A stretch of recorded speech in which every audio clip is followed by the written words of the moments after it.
Good afternoon and welcome to the Rockbridge Report. I'm Ann Vasulis. And I'm Susan Hasem. The economy continues to struggle and charitable donations are also down. Local nonprofit organizations are having trouble. Reporter Billy Crosby has more on how these organizations are coping. Our third number. 067. 067. Organizations like the Rockbridge Area Shop for Tots have had to think of new fundraising ideas to help provide toys this holiday season. Shop for Tots raised $750 at its first 31 Bingo fundraiser last Sunday in Buena Vista. A former long-term president of the organization is Kim Austin. Everything is so slow now as far as donations coming in because of the economy. And small businesses get hit up so much that we decided we needed to do a fundraiser as an extra push to have more money for the event. The Rockbridge Area Shop for Tots helps teach kids the joy of giving during the holiday season. It lets kids go to one of the two dollar stores in Buena Vista and purchase a present for every member of their family, including themselves. We actually take children shopping so they can buy Christmas presents for their family members. So the purpose, I would say, is to teach children the joy that comes from buying for others. The 31 Bingo event was the most recent fundraiser put on by the organization. Tickets were $25 in advance and $30 at the door. There were 31 assorted prizes from gift bags to cash. Shop for Tots also depends on small business donations and personal donations. About 100 families from around Rockbridge County will now be able to participate in the Shop for Tots program.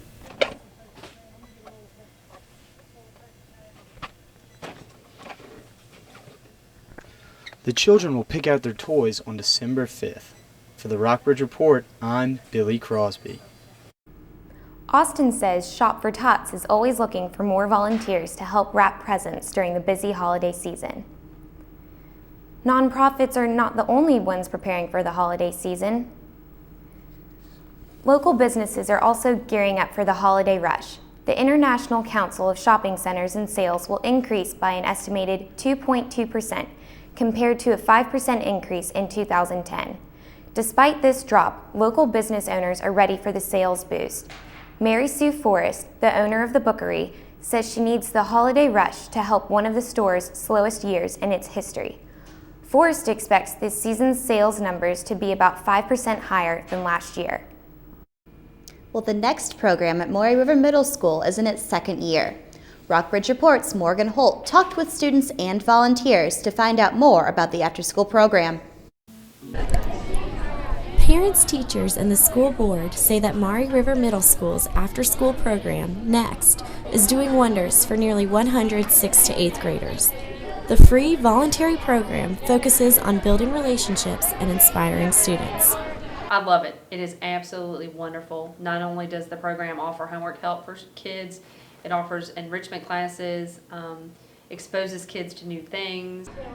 Students spend the first hour getting help with homework from 9 volunteer teachers and more than 40 mentors from local high school and university students.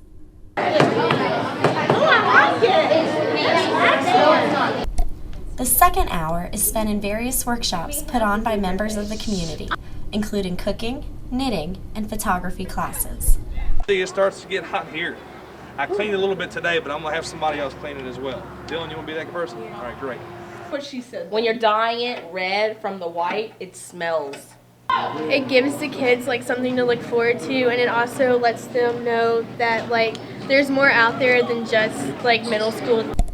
Next is funded by a 21st Century grant under the federal No Child Left Behind law. The program was created to improve student performance and increase the graduation rate. Next is also available to all children, regardless of ability or socioeconomic status.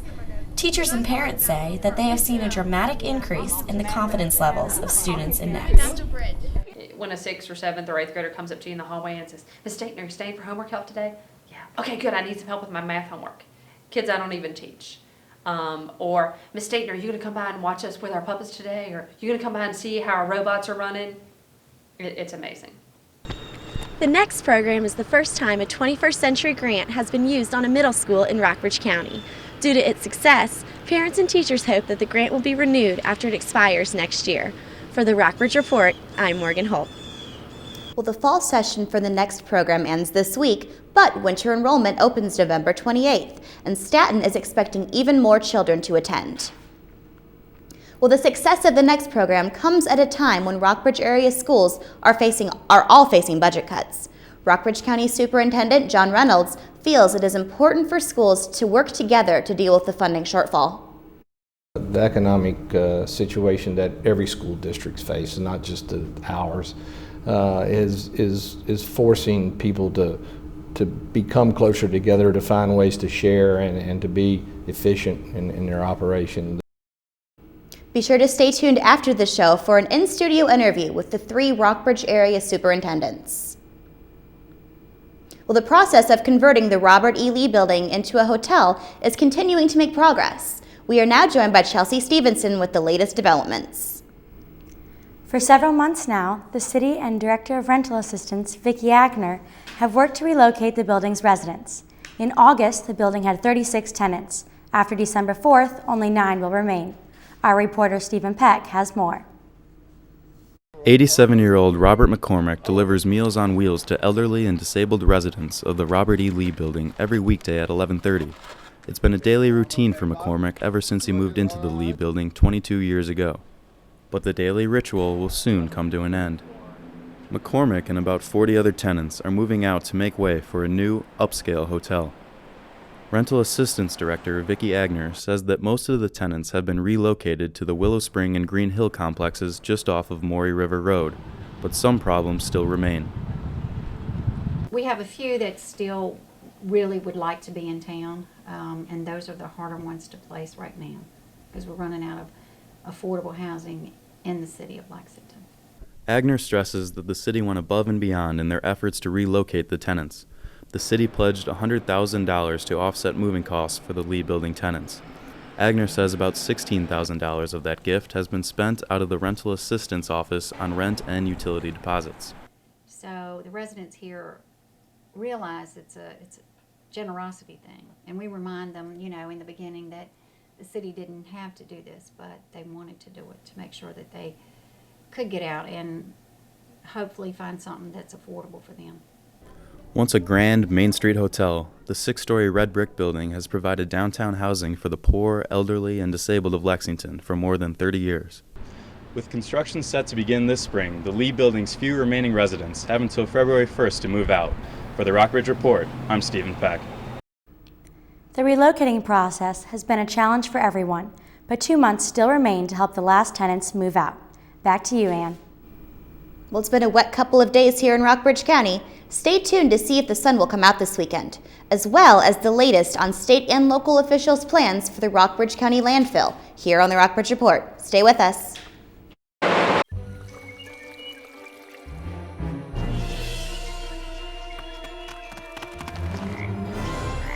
Let's turn over this log. Yeah. Whoa! I like the big black ones. I like the brown wiggly ones. I like the green crunchy ones myself. Whoa.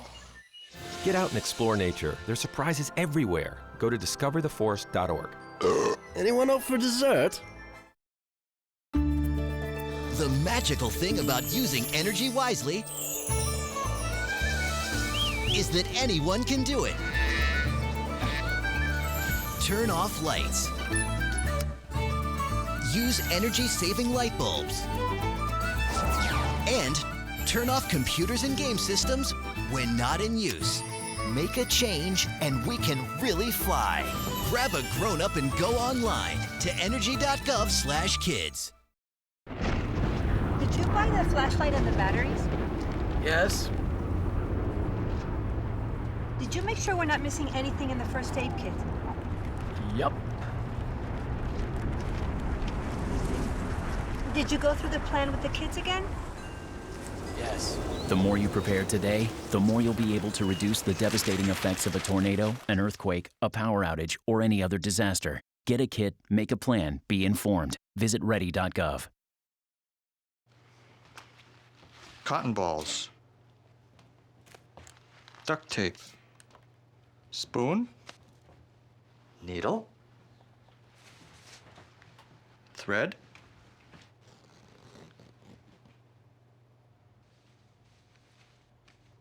Scalpel. The smallest moments can have the biggest impact on a child's life. Take time to be a dad today.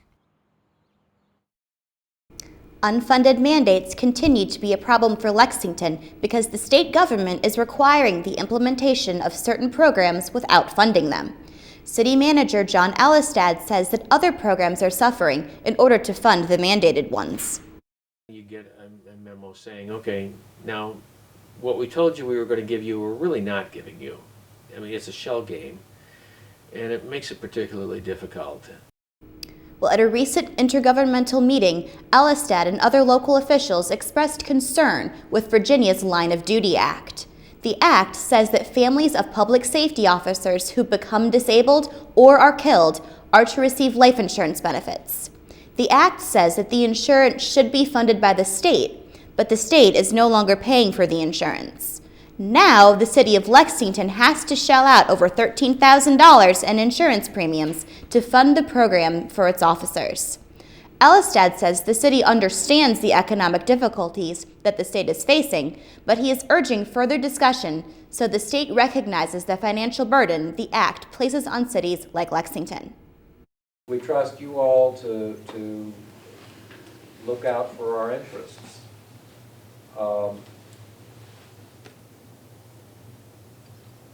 I don't know how much hope I have.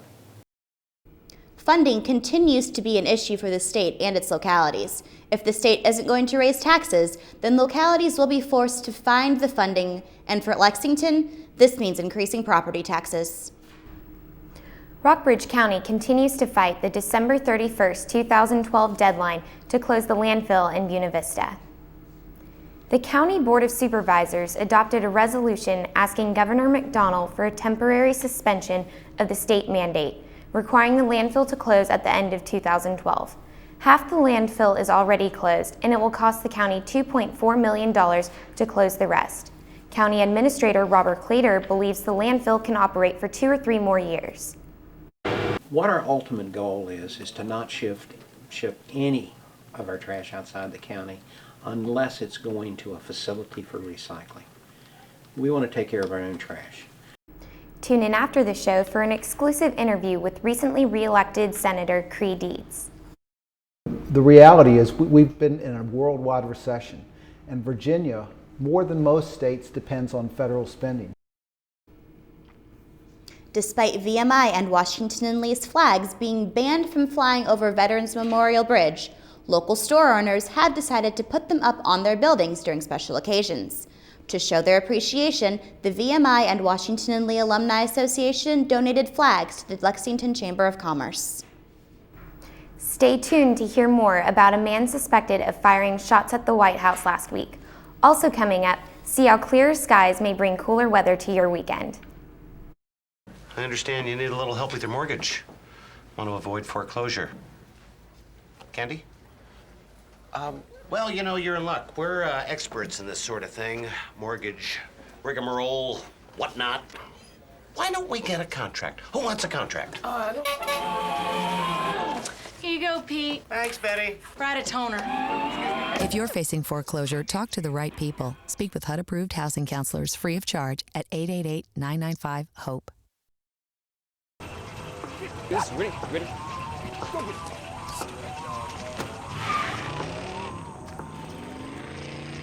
Oh, come on, Randy. Animal shelter, here I come. And no, I'm not crazy or emotionally damaged. That's a stereotype. I just belong to a total loser. I'm a good dog. So if you want a pet, adopt. And if you see Randy, tell him he dropped his wallet.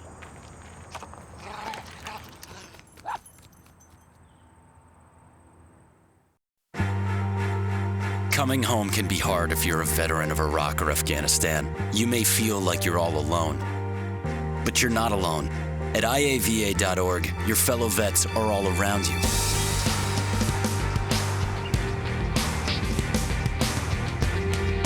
Join our free online community, get the resources you need, and connect to other vets who know where you're coming from. IAVA.org. we've got your back. A man suspected of firing a semi-automatic rifle at the White House last week was arrested Wednesday. The Secret Service has said one bullet hit a window and was stopped by bulletproof glass. Another was found on the exterior of the White House. Lieutenant Brad Shields with the Pennsylvania State Police provided more on the arrest. The purpose of this press conference is to announce the arrest of Oscar Ortega Hernandez, a 21-year-old Hispanic male originally from Idaho. Mr. Ortega Hernandez was apprehended at the Hampton Inn in White Township at approximately 12:20 this afternoon. The Secret Service received tips about some hotels Ortega Hernandez had frequented in the past, and this morning a hotel employee reportedly recognized the suspect from photos distributed by law enforcement. Students at the University of Virginia are rallying in efforts to save 100-year-old magnolia trees around the campus's rotunda. The trees will be cut down to allow workers to erect scaffolding and a large tent as part of a rotunda roof replacement project. Students have started an online petition and 2 Facebook pages opposing the trees' removal. They plan to present the petition, along with a formal letter, to university officials. A statement from the Office of the Architect released Wednesday said some trees might be saved during the roof work, but ultimately be destroyed by further renovation anyway. Well, next up on the Rockbridge Report, the football season is wrapping up and the basketball season is getting underway. Hear the weekend sports schedule and stay tuned after the newscast for an in-studio interview with Lexington Mayor Mimi Elrod. I enjoy working with council members. I enjoy the people that I have been put in touch with because of being mayor and the groups that I have become part of.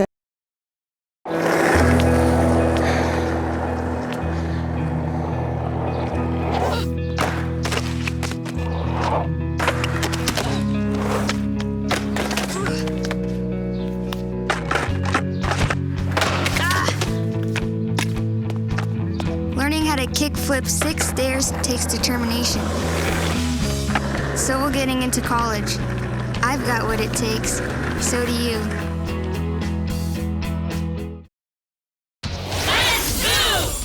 Did you know that getting up and getting active for just 60 minutes a day is all it takes to help you get stronger, look better, and feel great? Or that fresh fruits and veggies aren't just healthier and crunchier, they can taste better too? Eating better and getting more active is easier than you think. Yeah! Keep watching for some fun and easy ways to discover the magic of healthy living in your life. America. Let's get healthy together!